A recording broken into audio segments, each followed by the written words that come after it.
এত গালি শুনেছি, এত গাল এত গাল সহ্য করেছি। শুধু বাংলাদেশে জন্ম হয়েছে বিধায়, বাংলাদেশকে ভালোবাসি, বাংলাদেশকে ধারণ করি বিধায়, সত্য ন্যায়ের কথা বলি বিধায় আমাকে মানুষ একদম উলঙ্গ করে ছেড়ে দিয়েছে। এত গালি এত গালি এত গালি সহ্য না করতে পারি অনেক সময় ফোন আমি লক করে রাখতাম।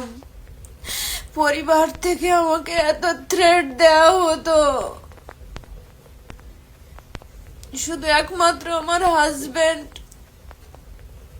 শুধু আমার পাশে ছিল বিধায় আজকে আমি দুটো কথা বলতে পারি, দুটো একটা ভিডিও বানাতে পারি। আমার নিজের জন্মদাত্রী মা যখন আমাকে এখনো কল দিলে আমার ট্রিগার হয় যে আমি কি পোস্ট করছি, কোনো কিছু লিখছি, কোনো কারোর বিরুদ্ধে কিছু লিখছি না, আওয়ামী লীগের বিরুদ্ধে কিছু লেখলাম না, কোনো কারোর বিরুদ্ধে কিছু বললাম না, ভারতের বিরুদ্ধে কিছু বললাম, কি বললাম, কতটুক বললাম, এখনো আমার ট্রিগার হয়। আর যারা আমাকে পাগল হিসাবে বহু আগ থেকে আখ্যা দিয়ে আসছে তারা জানে না যে আমি এখানে মানসিক হাসপাতালে প্রায় 19 বছরের কাছে কাজ করি। এই আমেরিকার বড় বড় সাইকিয়াট্রিস্ট, বড় বড় ডাক্তার আমার এই হাতের মুঠো।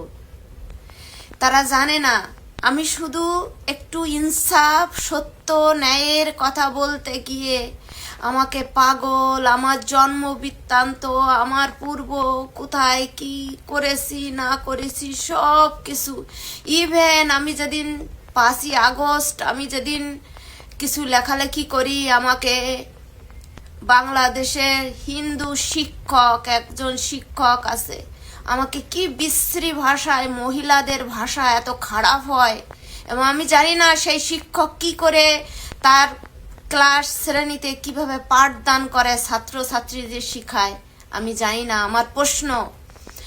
তারপরে আমি ছোটবেলায় একটা মেয়ের সাথে পড়তাম, ক্লাস 20-এও তার কোনোদিন রোল থাকতো না, এই রকম ধরনের ছাত্রী ছিল। সে কোন ঘুষ টুস দিয়ে চাকরি টাকরি হয়েছে শ্বশুরের বদৌলতে, সেই মেয়েটাও আমাকে বিশ্রী ভাষায় গালিগালাজ করেছে।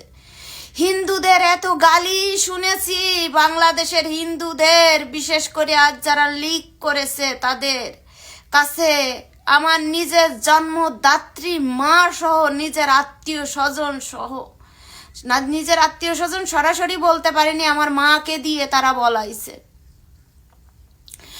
আমাকে এত বিশ্রী ভাষায় গালিগালাজ করছে। তা আজকে আমি পুজো করতে আসে আমি প্রার্থনা করতেছি, হে ঈশ্বর, আমি একমাত্র তোমার কাছে আমি মাথা নত করি, আমি দুনিয়ার কারুর কাছে মাথা নত করি না। আমি সত্য ন্যায়ের কথা বলতে গিয়ে আমি হাসি মুখে ফাঁসির দড়িও গলায় নিতে পারি।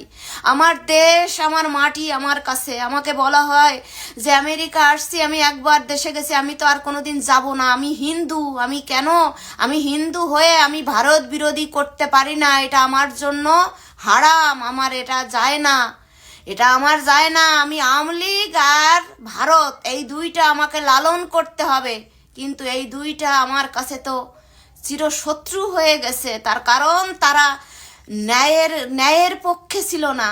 আজকে আমার খুব ইমোশন কাজ করতেছে, খুব চিন্তা কাজ করতেছে, হে ঈশ্বর, হে উপরাল্লাহ, তুমি কোথায় জানি না, তুমি সত্য ন্যায়ের পক্ষে তুমি রায়টা দিও।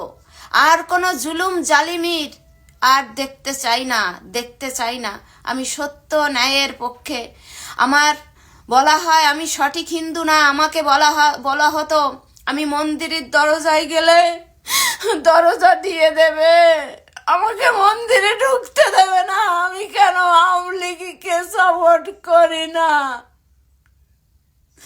আমাকে বিশ্রী ভাষায় গালিগালাজ করে, শুধু আমি দেশকে লালন পালন করি। আমি ইনসাফের কথা বলি, আজ তারাই আমাকে বিদ্রোহী বানায় দিছে। হে ঈশ্বর, জানি না।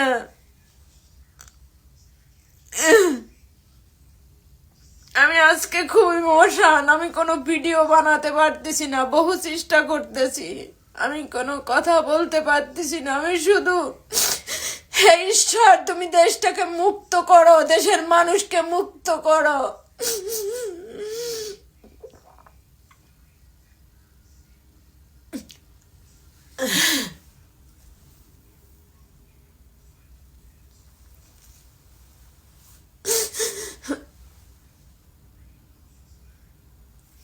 চোদ্দশো প্রাণ কারিনেছে, তাদের বিবেক চৈতন্য জাগ্রত হয় না, তারা আসে আমাকে উপদেশ দিতে, তারা আমাকে গালি দেয়।